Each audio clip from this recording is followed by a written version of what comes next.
میں نے بات ختم کی۔ فادر اس اثنا میں سگریٹوں کا آدھا پیکٹ پھونک چکا تھا۔ اس کے بعد اس نے چونک کر پوچھا۔ وہ بڑا پرآشوب زمانہ تھا۔ ہمارا شہنشاہ ہیراکلس مستقل عربوں سے جا بھیڑتا اور بری طرح ہار جاتا۔ ہمارے چند بزرگ پادریوں کا کہنا تھا کہ ہم لوگ اس قدر گمراہ اور گنہگار ہو چکے ہیں کہ خدا ہم سے خفا ہے۔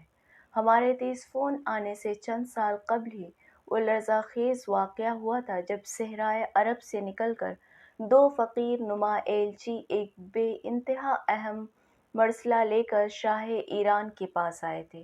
جس طرح کا مراسلہ ایسی ہی درویش نما ایلچی ہمارے قیصر کے پاس لائے تھے، اور جیسا تحقیر آمیز سلوک اس نے ان کے ساتھ کیا تھا، اسی طرح شہنشاہ خسرو پرویز نے استہزاء کے ساتھ وہ خط پڑھا اور ایلچیوں کو دربار سے نکال دیا۔ اس کے چند برس بعد ہی دولت ساسانیہ ہمیشہ کے لیے نیست و نابود ہو گئی۔ جب ہم لوگ مدائن میں تھے، وہ شاہ خسرو کے آخری جانشین کا دور تھا۔ وہ اب بھی اپنی طلائی کرسی پر پردے کے پیچھے اکڑا ہوا بیٹھا رہتا تھا۔ خانقاہ میں محبوس بیرونی دنیا سے میرا مکمل قطع تعلق ہو چکا تھا۔ کچھ عرصے بعد دمشق سے آنے والے چند پادری یہ خبر لائے کہ شاہ نے جو لشکر کچھ عرصے سے عربوں کے خلاف کلدانیہ بھیج رکھا تھا، اس کے جوابی حملے میں کیلف کی فوجوں نے تیسفون ہی کا صفایا کر دیا۔ ابا اس جنگ سے ذرا قبل قسطنطنیہ واپس بلا لیے گئے تھے۔ شام و مصر ہمارے ہاتھوں سے نکلے، ایران آل ساسان نے کھویا۔ مجھے ابا کی طرف سے بڑی فکر تھی اور تینوں جوان فوجی بھائی، جانے اب ان کو کس کشتنگاہ بھیج دیا جائے۔ میں صبح شام دعائیں مانگا کرتی۔ عبادت کے علاوہ اور کوئی کام ہی نہیں تھا۔ لیکن عجیب بات یہ تھی کہ نئی حکومت نے ہمارے ساتھ بہت اچھا برتاؤ کیا۔ سنا گیا وہ کہتے تھے کہ وہ اپنے پروفٹ کے اس چارٹر پر عمل کر رہے ہیں جو انہوں نے خانقاہ سینٹ کیتھرین کے راہبوں کو دیا تھا۔ غروب آفتاب کے بعد جب ہم میں سے کوئی راہبہ برجی کے چل چراغ میں قندیل روشن کرنے کے لیے اوپر جاتی، تو لبنان اور فلسطین اور مصر کی سمت جانے والے کارواں گھنٹیاں بجاتے اپنے اپنے حدی خانوں کی قیادت میں پہاڑی راستے پر سے گزرتے نظر آتے۔ کبھی کبھی ان میں سے کوئی آواز دیتا، بنی عیسیٰ روح اللہ کی امت والیوں، تم پر سلامتی ہو۔ جواباً ہم دیر تک قندیل اٹھائے برجے میں کھڑے رہتے، یہاں تک کہ وہ ابن السبیل دھڑکے میں کھو جاتے۔ دمشق اور یروشلم کی عیسائی امیرزادیاں اپنی خاصوں اور غلاموں کے ساتھ ہمارے عیسیٰ کدے میں مدفون ولی شمعون کے مزار پر بیش قیمت چادریں چڑھانے آتیں اور میں بڑے رشک سے ان کی زرق برق پوشاکیں دیکھا کرتی۔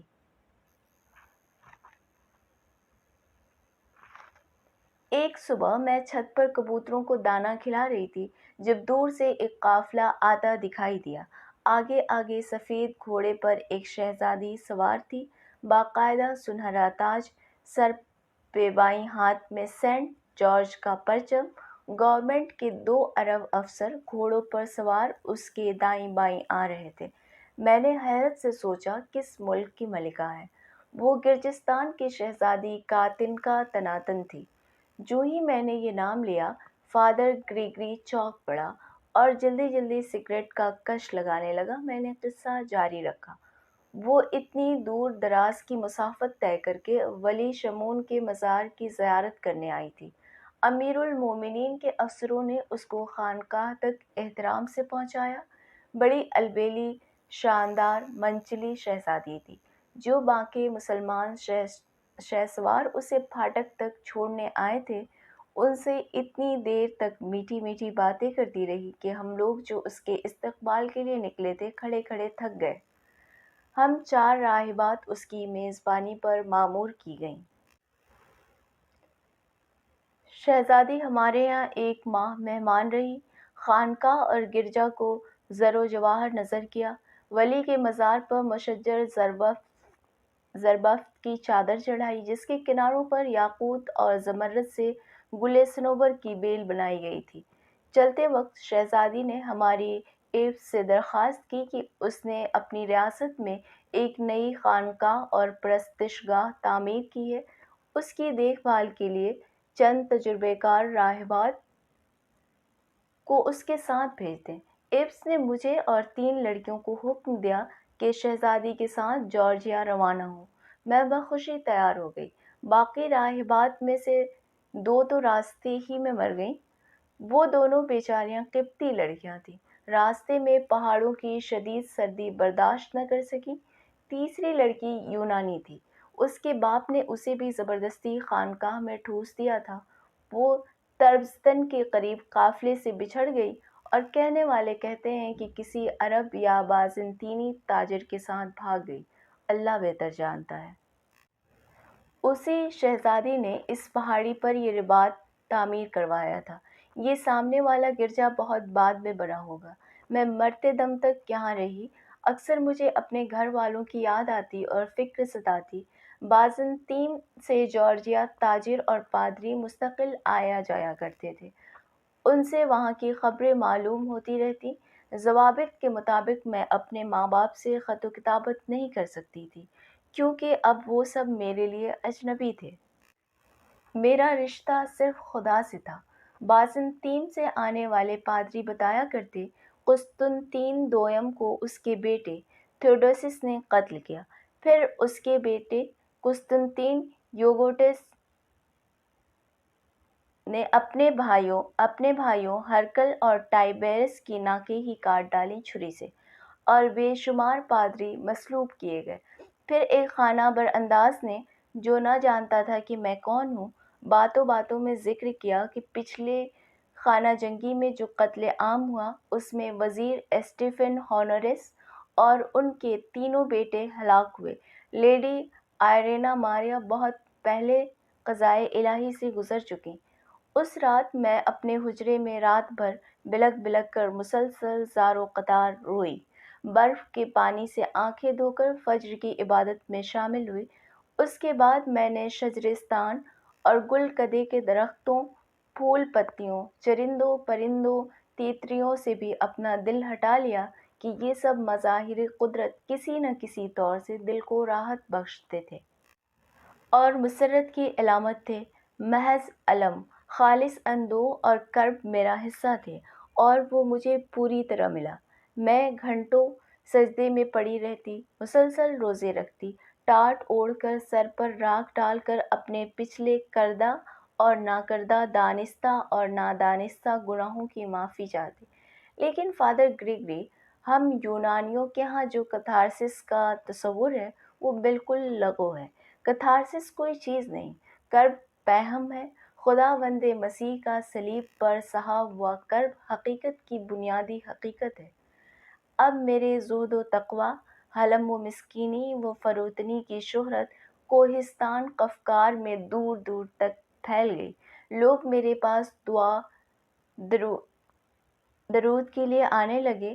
اتفاق اور خدا کی رحمت سے ایسا ہوا کہ بہت سے مریضوں کے لیے میں نے دعا کی اور وہ اچھے ہو گئے۔ اپاہج اور بوڑھے ڈولیوں میں بیٹھ بیٹھ کر میرے پاس آنے لگے۔ پھر ایک چھوت لگنے والی خطرناک بیماری کا مریض آیا، میں نے اس کی تیمارداری میں دن رات ایک کر دیا۔ وہ تو اچھا ہو گیا، میں اسی مرض میں مبتلا ہو کر مر گئی۔ اب مجھے یاد نہیں وہ کیا مرض تھا۔ مرتے وقت میری عمر 45 برس کی تھی۔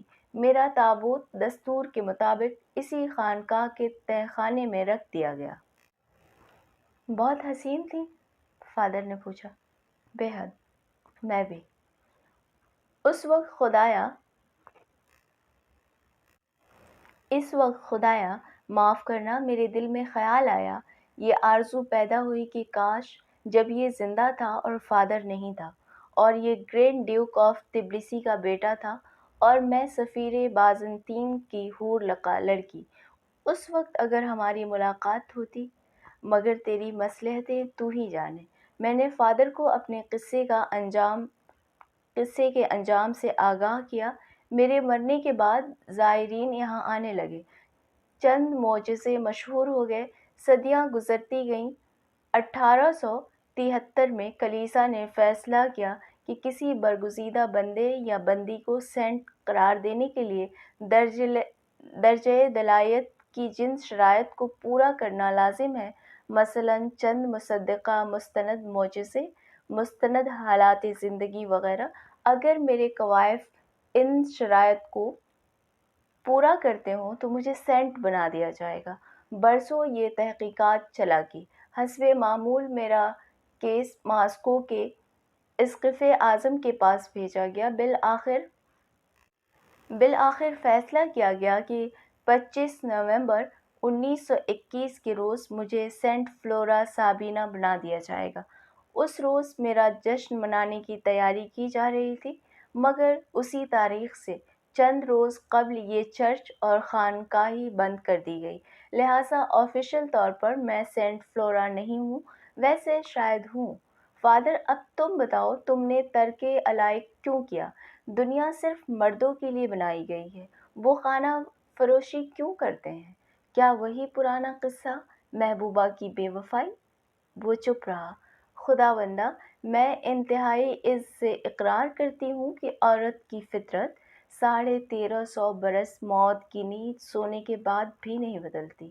میں نے بڑی دلچسپی سے کریدا، فادر گریگری، کیا شہزادی کاتن کا تناتن ہی تمہاری بے وفا محبوبہ تو نہیں تھی؟ کیونکہ خدا بخشے وہ بڑی دل پھیک اور عاشق مزاج خاتون مشہور تھی۔ کیا اس کی وجہ سے تم خانہ بر انداز ہوئے؟ فادر نے ترشی سے جواب دیا، لیڈی فلورا، کیوں تم گڑے مردے اکھیڑتی ہو؟ ہاں ہاں، میں نے اس کے سینس آف ہیومر کی داد دی، بلکہ بلیک ہیومر۔ اس نے مضطرب انداز سے ایک اور سگریٹ سلگایا۔ میں نے کہا، فادر، زیادہ تمباکو نوشی تمہارے پھیپھڑوں کے لیے نقصان دہ ہے۔ معاً خیال آیا یہ بھی بلیک ہیومر ہے۔ برسبیل تذکرہ، تمہاری اس بے حد دیندار تاتنکا نے جارجیا پر عرب تسلط کے فوراً بعد طفلس کے ایک عرب جنرل سے بیاہ رچا لیا تھا۔ فادر نے خشکی سے کہا، ارے! میں بھوچکی رہ گئی۔ ظاہر ہے یہ تمہاری وفات حضرت آیات کے بعد کا واقعہ ہے۔ میں لاکھ گرینڈ ڈیوک کا بیٹا سہی، مگر عرب تسلط کے بعد میری کیا حیثیت تھی؟ میں تو اپنی جاگیر کے معاملات سے بھی بے نیاز سارا وقت طفلس کے دارالمختوطات میں گزارتا تھا۔ شہزادی تاتنکا ہوا کا رخ پہچانتی تھی، زمانہ اب عربوں کے ساتھ تھا۔ میں سیاست سے متنفر اور تاتنکا سیاسی داؤ پیچ کی استاد۔ مجھے پہلے پہل بہت صدمہ ہوا، جذباتی اور ذہنی۔ پھر میں نے سوچا، میاں گریگری اور بیلیانی، عورت ذات اس لائق نہیں کہ اس کے لیے رویا دھویا جائے، تضییع اوقات۔ رہی حسین لڑکیاں تو ان کی کمی کہیں نہیں، وہ کون سی ناقابل حصول اشیاء ہیں؟ چنانچہ میں نے کتابوں میں جی لگایا، مگر تبلیسی کے اسکرپٹوریم میں مستقل ریسرچ کے لیے ان راہبوں کے سلسلے میں شامل ہونا ضروری تھا۔ میں نے آؤ دیکھا نہ تاؤ، راہب بھرتی ہو گیا۔ چند ماہ بعد کارتاجنا چلا گیا اور خاص اس مدرسے میں کام کیا جہاں سینٹ آگسٹن نے پڑھا تھا۔ پھر روما گیا، ایتھنز گیا، تمہارے وطن قسطنطنیہ گیا۔ نہیں، اپنی سیاحت کے دوران تمہارا تھیوڈوا گلاسس مجھے کہیں نہیں ملا، کہیں مرمرا چکا ہوگا۔ خدا نہ کرے، میں بے ساختہ بول اٹھی۔ فادر ہنسنے لگا، پھر بحیرہ اسود کے راستے گرجستان واپس آیا۔ نہیں، میں شہزادی کاتنکا کے کانوینٹ میں کبھی نہیں آیا۔ وہ سامنے جو نیلگو سلسلہ کوہ دیکھتی ہو نا، اس کے دامن میں ایک رباط خانہ فروشہ موجود تھا۔ حملہ آوروں کی وجہ سے اس کی قلعہ بندی کی گئی تھی۔ چند راہبوں نے فراز کوہ میں پتھر کاٹ کر اپنے پوشیدہ حجرے تعمیر کیے تھے۔ بہت سے نوجوان خانہ فروش غاروں میں رہتے تھے۔ میں نے ایک الگ تھلگ چوٹی کے غار میں اپنا مسکن بنایا، سامنے پتھروں کی دیوار چن کر اس پر خوش رنگ پھولوں کی بیلیں چڑھائیں۔ قداسین کے لیے ہم لوگ وادی کے کینسا کبریٰ میں جایا کرتے تھے اور کھانا مل جل کر رباط کے ہال میں کھاتے تھے۔ ہم میں سے بہت سے خانہ بر انداز اسکالر رہ چکے تھے۔ رات کو اکثر علمی معاملات پر بحثیں ہوتیں۔ کوئی شامت کا مارا انستوری مارون نہر سے آ نکلتا تو اس سے جھائیں جھائیں کرتے۔ وہ کہتا عذرا مریم مادر یسوع ہیں، مادر خدا نہیں۔